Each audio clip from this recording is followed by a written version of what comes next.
자, 8번째입니다. 대학 입학 전형.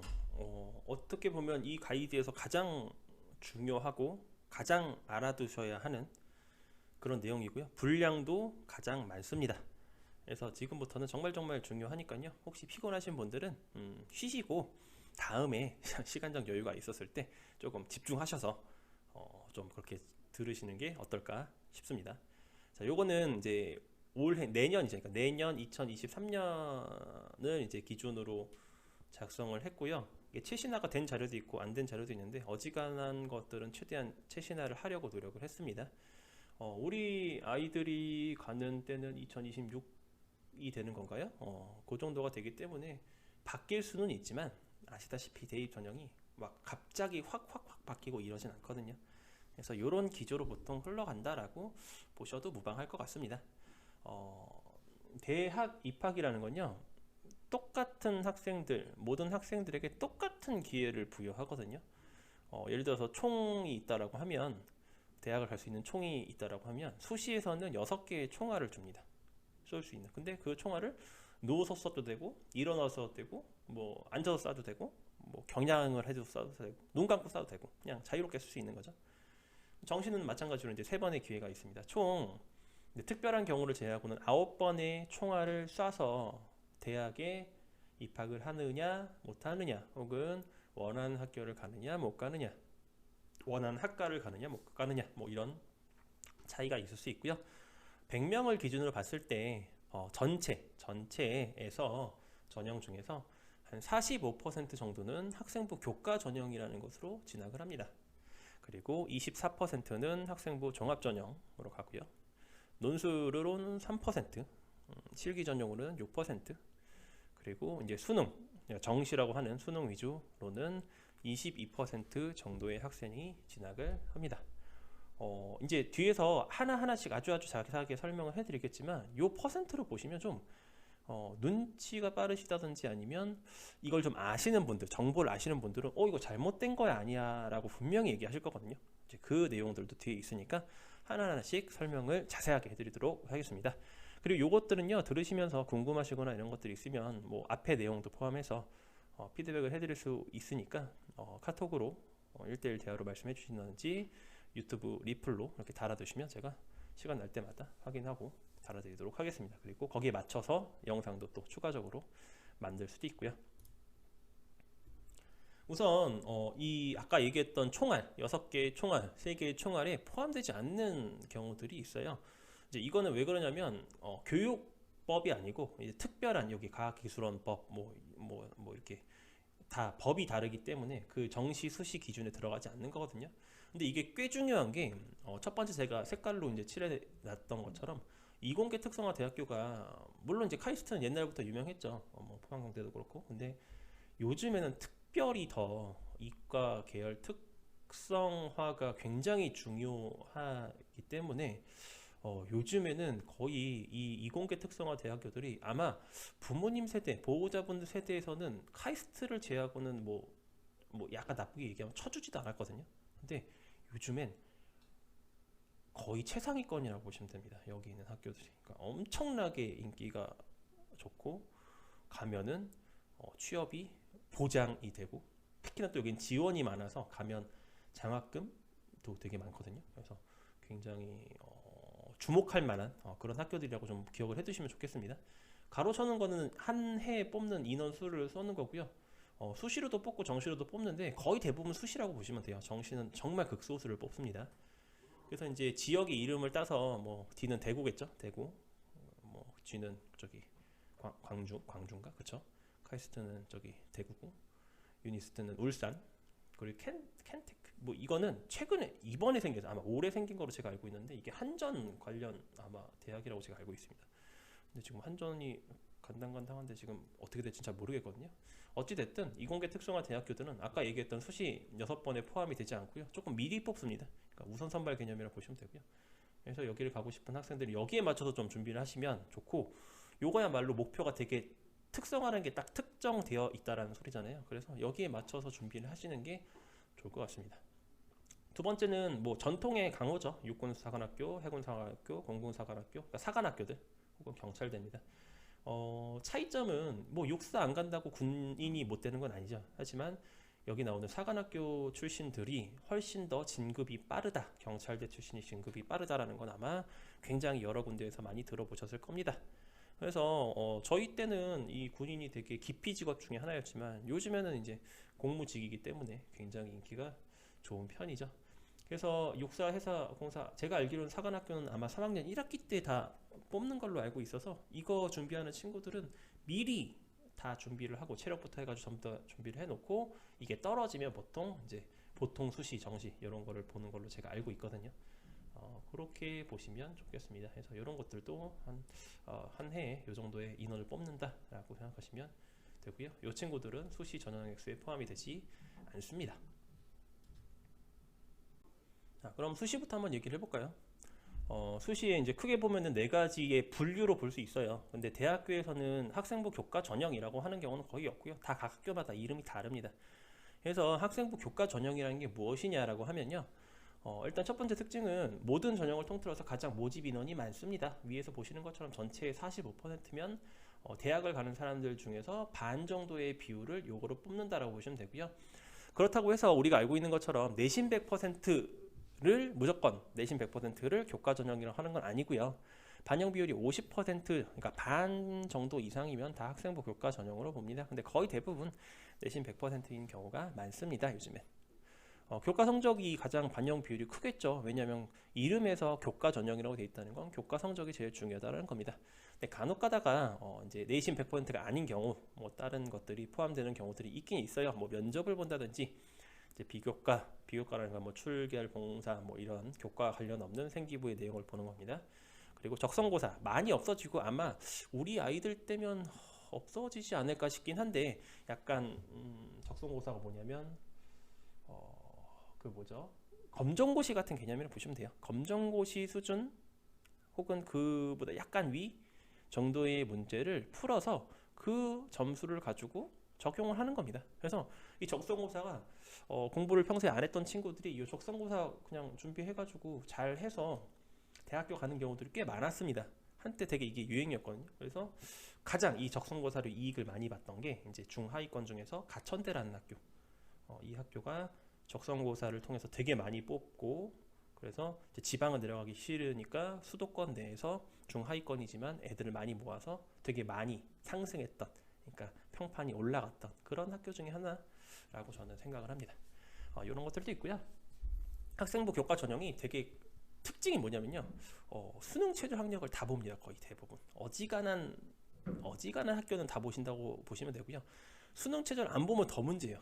안 보면 수능 최저마저 안 보기 때문에 내신이 어마어마하게 말이 안 되게 높아야 됩니다. 그래서 거의 대부분 수능 최저는 본다라고 생각을 하시는 게 좋아요. 그래서 이제 이 전형 같은 경우는 이 대학 그리고 학과별로 굉장히 이 기준이 달라요. 이게 여기 나오는 것들을 나중에 설명을 해 드릴 수도 있을 것 같은데 일단 예상은 그러니까 지금 예정에는 없거든요. 그래서 학년별 반영 비율 이런 간단하게 설명해 드리면 뭐 예를 들어서 1학년 때는 40% 넣고 2학년 때는 30% 넣고 3학년 때 좀 더 중요하니까 40% 넣고 이런 식으로 기준이 다 다릅니다. 그리고 반영 과목 수라는 건요. 이게 이제 설명을 좀 자세하게 해드려야 되는데 간단하게만 말씀드리면 우리가 보통 국어, 수학, 영어라고 알고 있는 이 교과가 교과고요. 과목은 국어라는 교과 안에 세부 과목들이 있어요. 뭐 예를 들면 고등학교 1학년 때는 뭐 국어 1, 국어 2를 배우고 뭐 고등학교 2학년 때는 뭐 제가 오래돼서 잘 모르겠는데 뭐 문학, 독서 뭐 이런 것들을 배우고 뭐 3학년 때는 합법과 작문 뭐 이런 것들을 배우잖아요. 이런 과목을 얘기합니다. 그래서 이게 뭔 소리냐면 똑같은 국어 교과여도 교과 내에서 과목을 다 보는 애들도 있는데 다 보지 않는 경우가 있어요. 예를 들어서 상위 3개만 볼게. 너 국어 뭐 예를 들어서 100점, 100점, 60점, 60점, 100점이야. 그러면 나쁜 거 2개 버리고 그 좋은 거 3개 점수만 가져와. 이런 식으로도 봅니다. 그리고 중위권, 중하위권에서는 꽤 이렇게 많이 해요. 그래서 여기에서 진짜 전략적으로 잘 접근을 하면 똑같은 점수를 가지고도 합격, 불합격이 좌우가 됩니다. 뭐 이런 게 반영 과목이라고 보시면 되고요. 뭐 산출 기준은 뭐 다 그런 겁니다. 그래서 이수 단위 반영 해가지고 몇 시간짜리를 뭐 좀 더 가중치를 준다든지 많이 듣는 거를 뭐 주요 과목을 가중치를 준다든지 이런 기준이라고 보시면 됩니다. 그래서 같은 점수여도 유불리가 굉장히 많이 나뉘는 것 중에 하나가 교과 전형이라고 보시면 되고요. 꼼꼼하게 알아보셔야 돼요. 그리고 처음부터 그 해당 교과, 해당 그 학과를 좀 미리 점 찍어 놓으신 상태에서 하시는 게 조금 더 유리할 수는 있습니다. 왜냐하면 전략적으로 포기할 건 포기하고 얻어야 될 건 얻는 그런 것들이 가능하거든요. 그래서 명확하게 알아보시고 전략적으로 접근을 하시면 좋지 않을까라고 생각을 해봅니다.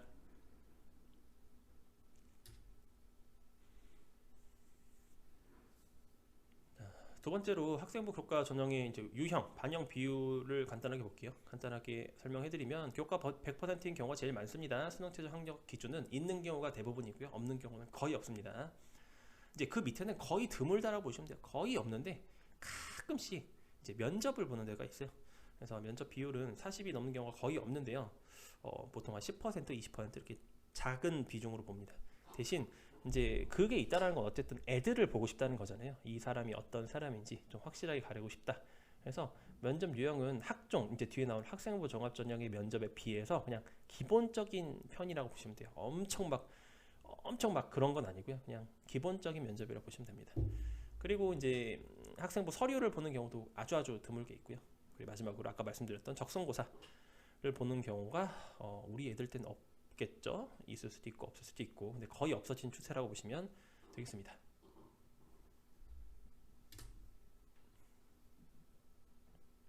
근데 맨 처음에 제가 말씀드렸던 것 중에서 45%? 뭔가 이상한데 그렇게 많이 뽑는다고? 주변에 보면 학생부 교과로 간 사람 하나도 없던데? 근데 그렇게 갑니다. 이제 이유를 설명해 드릴게요. 이 권역별이라는 건 소위 우리가 얘기하는 등급을 보통 나누잖아요. 뭐 서울, 인서울, 소위 얘기하는 인서울, 뭐 수도권, 뭐 지방 거점 공립대학교, 뭐 비수도권 나머지 이렇게 얘기하죠. 서울 15라고 써 있는 거는 이제 서울 주요 15개 학교입니다. 이제 이런 학교들은 이름을 들으면 우리가 다 아는 학교들 얘를 얘기하는 거죠. 뭐 서울대, 뭐 연세대, 뭐 고려대 이런데. 수도권은 이제 그런 학교들은 아니지만 그래도 들어보면 알만한 알법칙한, 그러니까 본전 생각은 그렇게 나지 않는, 그래 이 정도 돈 썼으니까 이 정도 학교는 그래도 만족스럽진 않아도 괜찮은 것 같아, 이런 수준. 지방 거점 공립대학교가 요즘에 되게 많이 이슈가 되고 있죠. 저희 때만 해도 요 직업국들이 수도권보다 오히려 높은 경우가 많았어요. 왜냐하면 장점이 있죠. 공립대학교니까 학비가 싸다. 그런 장점이 있었기 때문에 저희 때는 선호가 되게 높았는데, 요즘엔 워낙 이 서울 수도권 중심이 강해졌다 보니까 지방에 가면 거기에서 졸업을 하고 나면 할 게 없는 거예요. 그럼 다시 또 취업을 하기 위해서 서울로 올라와야 하는, 그러니까 중요한 시기에 이제 이주를 해야 하고 이제 중요한 거점을 옮겨야 되는 것들 때문에 굉장히 많이 선호도가 떨어지고 있다라고 합니다. 실제로 입결을 봐도 그렇고. 그렇기 때문에 지방 거점 공립대학교가 오히려 수도권보다도 좀 비선호하는 경우들이 생길 수도 있다. 어쨌든 수도권은 수도권이니까. 그렇게 보시면요, 이제 교과 전형과 종합 전형, 학종이라는 건 이제 뒤에서 설명해 드릴 거지만 이제 소위 얘기하는 학생부로 가는 거죠. 학교 생활로. 교과 종합의 모집 비율을 한번 살펴보겠습니다. 서울 주요 대학들은요, 학생부 교과 전형으로 갈 수 있는 사람들이 전체 11%예요. 11%. 45%라고 했었는데 실제로 서울 주요 15개 대학은 11%밖에 교과로 못 갑니다. 근데 서울 주요 15개 학교는요, 학종으로, 이거 작년 기준, 올해 기준입니다. 내년 이제 기준으로 34.5%가 가요. 그러니까 그만큼 우리는 지금 수능이 늘어나고 있고 교과 위주로 가고 있다라고 알고 있지만, 우리가 정작 가고 싶어 하는 학교들은 그 변화의 양이 굉장히 미미합니다. 실제로. 그렇기 때문에 뭐 교과가 중요합니다, 수능이 중요합니다, 다 맞는 말이긴 한데 내가 목표로 하는 곳이 어디냐에 따라서 전략을 굉장히 달리 해야 될 필요성이 있습니다. 자, 수도권으로만 내려와도 비율이 1대1이 돼요. 비율이 올라갔죠, 오히려. 그러니까 27%, 그리고 교과 27%두 개만 합쳐도 반이 넘죠. 그렇죠. 그리고 지방 거점 공립대학교는 이제 교과가 오히려 역전을 했습니다. 40%가 교과로 가고 25% 정도가 학종으로 갑니다. 근데 이 위에 총 45%는요 사실 다 여기서 왔다고 봐도 무방합니다. 비수도권은요 교과로 62.7% 갑니다. 그러니까 3명 중에 2명은 다 교과로 간다는 거예요. 근데 왜 교과로 갔다라고 얘기 안 하냐? 의미가 없어서입니다. 지방 수도권은 점수가 그렇게 의미가 없기 때문에 그렇거든요. 근데 의미가 있어요. 왜냐면 뒤에서 말씀드리겠지만 교과 성적을 조금이라도 관리를 해야 학과를 고를 수 있거든요. 그러니까 대학은 못 가더라도 고를 수 없더라도 학과는 선호 학과, 내가 가고 싶은 학과는 그들 중에서 그래도 점수가 높아야지 갈 수 있잖아요. 그렇기 때문에 끝까지 점수를 관리를 하는 게 중요합니다. 그래서 이제 서울권에 있는 학교들은 이제 교과는 원래 이 정도였어요. 원래 이 정도를 뽑았고요. 학종이 거의 50%에 육박할 정도로 굉장히 높았는데 이 비율을 빼서 이제 수능으로 뽑습니다. 이걸 이렇게 이동을 했고요. 수능으로 이동했고요. 수도권 같은 경우도 이제 교과를 늘리고 학종을 확 줄이고 교과를 늘리고 수능으로 지금 배치를 하고 있고요. 그런 식으로 바뀌어가고 있다는 것을 아시면 되는데 아마 우리 애들도 크게 변하진 않을 거예요. 요 위에 있는 특히나 서울 주요 대학들은 크게 이 비율이 변하진 않을 겁니다. 그래서 서울권을 노리신다면 학종은 버릴 수가 없다. 뭐 그건 뒤에 가서 설명을 해드릴게요. 자, 그래서 한번 정리 한번 해보도록 하겠습니다. 학생부 교과 전형의 특징을 이제 정리를 해보면요. 일단 학생부 교과 전형은 숫자놀이거든요. 내가 성적이 어느 정도 나오면 가는 거고 아니면 못 가는 거예요. 물론 요즘엔 애들이 줄어들기 때문에 평균 등급이 낮아지거든요. 이제 그것도 나중에 시간이 되면 설명을 해드릴게요. 그렇기 때문에 결과가 수십 년간 이렇게 축적이 되어 있어요. 그렇기 때문에 보통 위험하게는 잘 안 씁니다. 물론 운을 노리고 구멍이 나는, 그러니까 소위 얘기하는 미달이 나는 그런 걸 노리고 뭐 쓸 수 있겠지만 삶을 도박으로 찍으면 안 되잖아요. 그렇죠? 아이들의 삶이 걸려 있는 건데. 그렇기 때문에 보통 학생부 교과 전형은 그 숫자에 의거해서 안정 지원을 위주로 하게 됩니다. 소위 얘기하는 안전빵을 보통 교과로 많이 쓰고요. 그렇기 때문에 경쟁률이 좀 낮은 편입니다. 왜냐면 안 될 것 같으면 안 쓰거든요. 총알이 6개밖에 없는데 떨어질 거 하는데 누가 뭐 쓰겠습니까? 그래서 보통 한 자리 숫자 정도가 많고요. 특히나 어느 정도 일정 수준의 점수를 가지고 있으면 여기도 붙고 여기도 붙고 여기도 붙을 가능성이 높아요. 그래서 중복 합격이 굉장히 많거든요. 중복 합격이 많다는 건 일단 다 붙어놓고 내가 마음에 드는 거 선택하겠다라는 것이기 때문에 합격자 간의 이동이 많아요. 그러니까 추가 합격이 높거든요. 이게 뭔 소리냐면 만약에 학교에서 10명을 뽑고 싶은데 뭐 한 200명이 왔어요. 그러면은 일단 10명한테 전화를 돌립니다. 너 합격했으니까 너 등록할래 말래. 근데 그 학교나 학과가 좀 비선호 학과야, 예를 들어. 그러면 같이 붙었던 애들이 다른 데 붙었으니까 나 딴 데 갈 거야? 그러면은 11번, 12번한테 이제 기회가 가는 거죠. 그런 식으로 계속 이제 전화가 돌아가서 이제 추가 합격자들이 점점 뒤로 이제 밀려가는 경우가 있고요. 보통 학생부 교과 전형 같은 경우는 비인기 학과는 10명을 뽑으면 뭐 추가 합격이 30번, 40번 뭐 이렇게 가는 경우도 있습니다. 이제 그걸 충원율이라고 얘기하는데 그 충원율이 높은 학과일수록 좀 비선호한다, 선호하지 않는다라고 알고 계시면 좋겠습니다. 그럼 이 학생부 교과 전형은 어떤 학생들이 지원하면 좋을까요? 이게 절대적이진 않지만 보편적으로 말씀을 드릴게요. 일단 첫 번째 제일 중요한 건 교과 성적이 우수하면 이걸로 쓰면 좋겠죠. 절대적인 거가 예를 들어서 절대적이라는 건 제 기준으로 봤을 땐 인서울권을 예를 든다고 하면 2등급 이하면 인서울권을 가는 게 거의 불가능하거든요. 교과로. 학과가 아무리 다른 거라도. 그렇기 때문에 1, 2등급 대 정도 학생이라면 교과를 써 범직합니다. 이제 이게 1번에 해당하는 거고요. 가로 1번에, 반가로 1번에. 자, 두 번째. 상대적으로 교과 성적이 나은 학생들이 있어요. 뭐 예를 들어서 그 학교의 수준이 조금 미안한 표현이지만 좀 떨어져서 학교 시험은 좀 쉬워서 애들이 점수가 잘 나와서 등급이 잘 나오는데 전국 평균 수준인 모의고사나 수능을 보면 등급이 안 나오는 일반계 학교가 꽤 있거든요. 그런 경우에는 차라리 수능 가서 떨어지느니 더 안 좋은 학교를 가느니 그냥 교과로 뭐 인서울권은 아니지만 그래도 수도권이나 지방거점공립대학교를 노려보시는 것도 나쁘지 않습니다. 근데 이것도 5등급 이런 학생들은 교과는 거의 안 된다고 보시면 돼요. 그러니까 요 내용, 요 2번 경우도 3, 4등급 정도를 예를 드는 거지 뭐 5, 6등급이 뭐 학교를 골라서 가고 이런 경우는 거의 없다고 보시면 됩니다. 물론 이제 뭐 구멍이 날 수 있기 때문에 이렇게 미충원이 될 수 있기 때문에 미달이 날 수 있기 때문에 뭐 그런 거를 노려볼 수는 있겠지만 그렇게 추천해드리진 않습니다. 혹은 이제 3번의 경우가 의외로 이런 친구들이 많거든요. 이게 전통적으로 보면 여학생들이 보통 이런 경우가 많은데 여학생들은 되게 이제 공부를 열심히 하고 좀 이렇게 잘하고 싶어 하는 경우가 많아요. 그래서 다 잘하고 싶고 학교 생활 되게 열심히 하고 그러다 보니까 이제 뒤에 나올 다른 전형들은 또 따로 준비해야 되는 것들이 되게 많거든요. 근데 교과는 그냥 수업 시간에 잘 하고 성적이 잘 나오면 돼요. 그래서 그런 것들만 열심히 해도 힘든 그런 친구들이 꽤 많습니다. 그래서 마음의 여유가 부족한 거죠. 아니면 시간이 부족하다든지. 그런 친구들은 애매하게 이것저것 건드려서 이 교과를 망치는 것보다는 그냥 처음부터 교과에 올인을 해서 죽이 되든 밥이 되든 교과로 밀고 가는 것도 완전 나쁜 선택은 아니라고 생각합니다. 그러니까 보통 두 마리 토끼를 다 잡으려고 노력을 하는 경우에 10번 있다라고 하면 거의 대부분은 7, 8, 9명 정도는 둘 다 놓치는 경우가 많아요.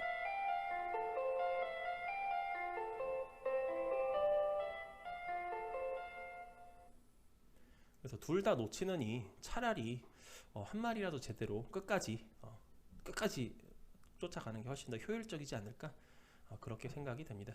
자, 여기까지가 이제 학생부 교과 전형의 특징들을 제 나름대로 정리를 해본 거였고요. 이제 다음 학생부 종합전형 꽃이죠 꽃 꽃이라고 할 수 있는 학생부 종합전형에 대해서 얘기를 해보도록 하겠습니다.